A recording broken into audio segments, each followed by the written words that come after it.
الله الرحمن الرحيم إن الله وملائكته يصلون على النبي يا أيها الذين آمنوا صلوا عليه وسلموا تسليما اللهم صل على سيدنا محمد وسلم صلوا عليه صلاة وسلام عليه سيدي يا رسول الله صلى الله تعالى عليه وسلم بسم الله الرحمن الرحيم من كفر فعليه كفر ومن عمل صالحا فلأنفسهم يمهدون ليجزي الذين آمنوا وعملوا الصالحات من فضله إنه لا يحب الكافرين.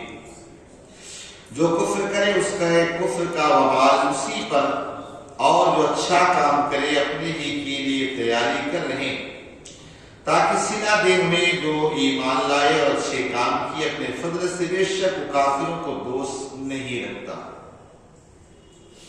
دنیا یہ دار العمل ہے، عمل کرنے کی جگہ ہے، اور آخرت یہ دار الجزا ہے. دنیا میں جو بوؤ گے آخرت میں وہی کاٹو گے. دنیا کے اندر جیسے کام کر کے جاؤ گے ویسا ہی وہاں بدلہ ملے گا. دیکھیے نیکیوں کے معاملے میں تو چاہے مومن ہو چاہے کافر، جس طرح اگر ایک کافر اچھے اعمال کرے گا تو کبھی اسے دنیا میں اس کا بدلہ مل جائے گا، یعنی بیماریوں سے دور رہ کر، ٹینشنات سے دور کر کے، اس ساری چیزوں سے، اور آخرت میں اس کے عذاب میں تخفیف کر کے، کمی کر کے. اسی طور پر اگر ایک ایمان والا برائی کرتا ہے تو اس کے وبال کی سزا دنیا میں بھی ہے، آخرت میں بھی ملے گی. اب کوئی یہ نہ سمجھے کہ یار چلو جو کرنا ہے کر لو، جب آخرت میں ہوگا دیکھا جائے گا. نہیں، دنیا کے اندر بعض اعمال کی سزائیں ملتی، جیسے کہا گیا جو ماں باپ کا نافرمان ہو، جو ماں باپ کا نافرمان ہو اس کے لیے حکم یہی ہے کہ اسے دنیا میں ہی اس کی سزا ملتی.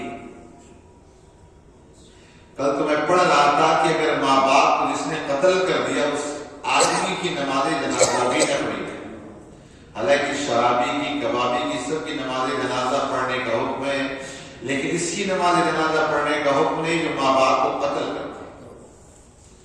آج اگر ہم ظاہر میں قتل نہیں کر رہے تو ظاہر سی بات ہے باطناً تو قتل کر ہی رہے ہیں، یعنی ان کو ٹینشن دے دے کے ان کو مار تو رہے ہیں.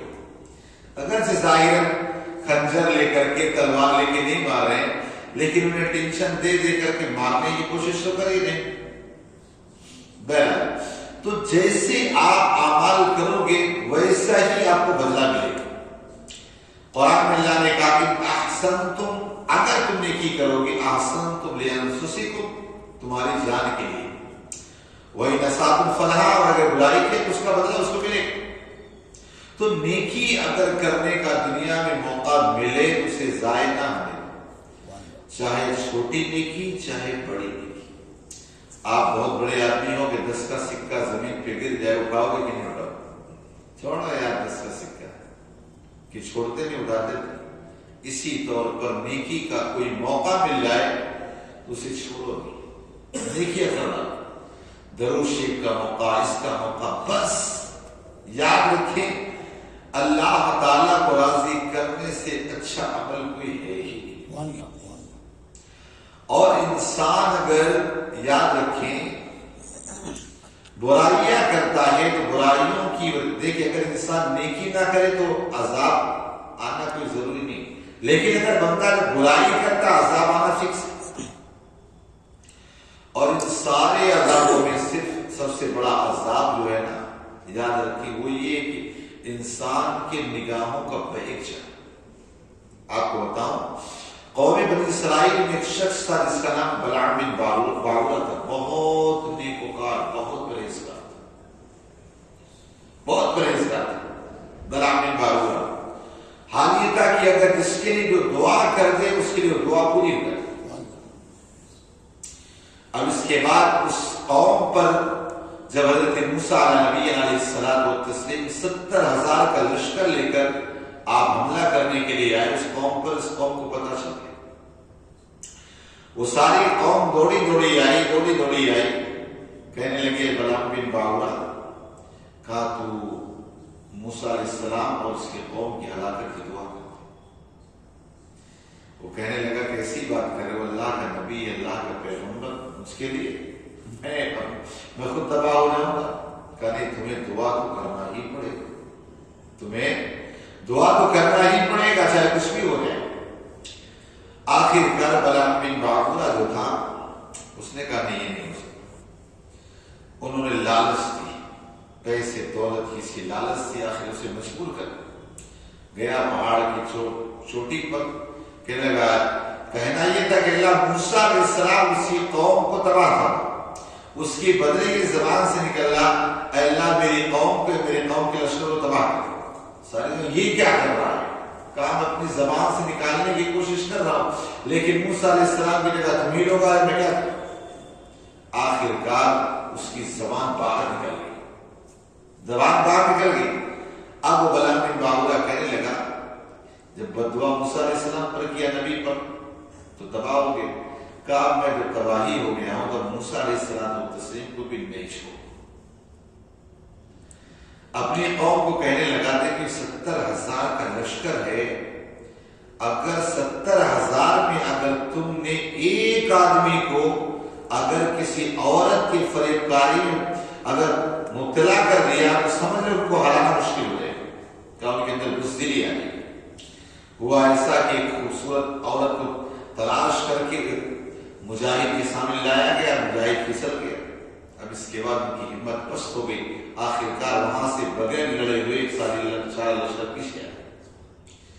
آپ سوچے اتنا بڑا لشکر جس کا روب و دبدبا تھا لیکن ایک قوم کے آدمی کی نگاہ بہکی عورت کے پاس پہنچا غلط طریقے سے ساری ہمت ساری چیزیں چلی گئی.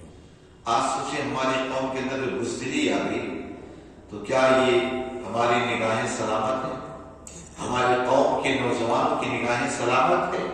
نگاہ کو کیا شرمگاہیں سلامت نہ رہی؟ تو پھر کیسے سمجھ کر کہ ہمارے درمیان کوئی صلاح الدین ایوبی پیدا ہو جائے گا کوئی محمد بن قاسم پیدا ہو. دماغ سے نکال پہلے اپنے آپ کو خود نیک بنانا پڑے گا. آج ہم کہاں نہیں بنا پاتے نیک تو خود نہیں دوسرے کو کہاں سے نیک بنائیں. اور ہوتا یہ تھوڑی 2-4 نمازیں پڑھنے کے بعد سوچتے میں تجھ سے اچھا ہوں میں تجھ سے بہتر نہیں. اس آیت کریمہ میں کہا جو بھی نیکی آپ کرو گے آپ کے لیے. آپ نماز پڑھ رہے امام صاحب کے لیے نہیں کسی کے لیے اپنے لیے نماز پڑھ رہے. کوئی نیکی کر اپنے لیے لیکن شیطان ہمارے ساتھ لگا ہوا ہے. شیطان ہماری نیکیوں کو بالکل فٹ کر کے تباہ کر دیتا. آپ نے نماز پڑھ رہے ہیں شیطان نے دماغ میں بات ڈال دیا یار باہر نکلے گا جب مجھے نماز ہی سمجھیں گے نیک ختم اب کچھ نہیں رہے. بہرحال نیکیوں میں خلوص پیدا کریں. اللہ اصل میں ہمیں اللہ کو راضی کرنے والا جذبہ رہی نہیں کہ ہمیں خدا کو راضی کرنا ہے. یہ نہیں بس اپنی مستی میں زندگی گزار لیتے اور سوچتے بس سب کچھ ہو گیا. اس آیت کریمہ میں اللہ نے فرمایا کہ کافر اگر ہے اور اس نے اچھے کام کیے ہیں تو اسے آخرت میں عذاب سے ہلکا ملے گا.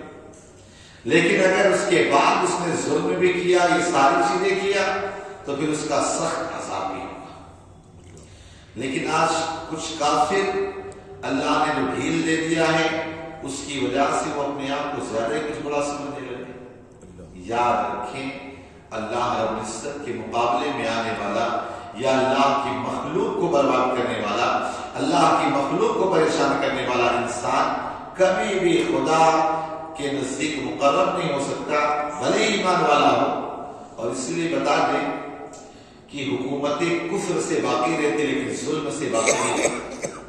جس قوم کا بادشاہ ظلم کرے پھر اس کی تباہی کے دن قریب آئے لیکن اگر وہ کافر انصاف کرے تو پھر اس کی حکومت چلتی رہتی. تو آج بھی کچھ ظالموں نے جو سر ابھارا ہے تو ظاہر سی بات ان کی انتہا چل رہی ہے. تو اس آیت کریمہ میں اللہ نے فرمایا جو بھی دنیا کے اندر اللہ نے قرآن میں فمن شاء فلیؤمن تم چاہو کہ ایمان اختیار کرو تم چاہو تو کفر اختیار کرو. تمہارے اوپر ہے، اللہ نے تمہیں اختیار دیا، لیکن ہاں اگر اچھے کام کر جاؤ گے تو یاد رکھو اس کا بدلہ آپ کو بہتر ملے، اور اگر ایمان ہو اچھے کام کرو، اللہ اکبر، پھر وہ انسان کا کیا کہ ایمان بھی ہو، عمل صالح بھی ہو، تو پھر وہ انسان کے لیے کیا کہیں گے؟ لیکن آج حال یہ ہمارا ایمان بھی اتنا کمزور ہو گیا، اتنا کمزور ہے کہ اللہ ہی رحم کرے۔ آج بد مذہب اگر آپ کوئی چیز سمجھا دینا حضور کی شان کے بارے میں، حضور کے بارے میں سمجھ میں آ جاتا ہے فٹ سے، تو یار یہ سے وہ سے، یقین والا معاملہ ہی نہیں ہے۔ کبھی آ کے پوچھو، سوچو، سمجھو، دیکھو کہ واقعی دین صحیح کیا ہے، یہ ساری چیزیں کیا ہے۔ تو اللہ تبارک و تعالیٰ نے فرمایا اگر ایمان کر لو، اچھے عمل کر لو، اللہ اچھے کام کے اپنے فضل سے، اللہ تبارک و تعالیٰ سے اپنا خاص کرم دیا، فضل دیا، جس کی وجہ سے ہم نے کیا۔ پھر اگر کافر ہے تو اللہ تعالیٰ فرماتا کبھی کافر کو اللہ دوست نہیں رکھتا، اور ہمیں بھی کسی کافر کو دوست رکھنے کی اجازت نہیں، کبھی کسی سے دلی دوستی نہیں۔ ہاں دنیاوی معاملات اس حد تک صحیح، لیکن دل کی دوستی اس کے ساتھ ہماری نہیں ہو سکتی، چونکہ وہ اللہ اور اس کے رسول کا دشمن ہے، اور اللہ اور اس کے رسول کا جو دشمن ہے اس سے ہماری دوستی ہے۔ آج رسول اللہ کے کتنے گستاخ ہیں، ان گستاخوں سے ہمارے رشتے ہم کہتے ہیں، ان کے ساتھ کھانا پینا اٹھنا بیٹھنا، گستاخوں سے ہمارا کیا لینا دینا؟ ہم تو اللہ اور اس کے رسول کے غلام ہیں، اس کے نوکر ہیں۔ تو اللہ فرماتا ہے کہ مجھے کافر اچھے نہیں لگتے، اچھے تو وہ لگتے ہیں جو ایمان والے، اچھے تو وہ لگتے ہیں جو ایمان کے ساتھ اچھے کام کرنے والے، اچھے تو وہ لگتے ہیں جو رب کے حضور سجدے کرنے والے ہوں، پیشانیاں جھکانے والے ہوں، وہ اللہ کو اچھے لگتے ہیں۔ لیکن آپ دیکھیے حالات، بہرحال آج کا جو ہمارے لیے پہلا درس ہے وہ یہ کہ کافر اگر کفر کرا تو اس کا وبال اس پر ہے، لیکن اسے سمجھانا ہمارا کام ہے۔ اور فرمایا اگر اچھے کام کرو گے تو اچھے کام کا اچھا بدلہ، برے کام کا برا۔ اکیلی جان اندھیری قبر، اکیلی جان دل گھبراتا، قلب بے چین ہوتا، اٹھ پیارے وہ گھڑی آنے والی، اس گھڑی کی تیاری کریں۔ اللہ پاک کے نصیب صدا اور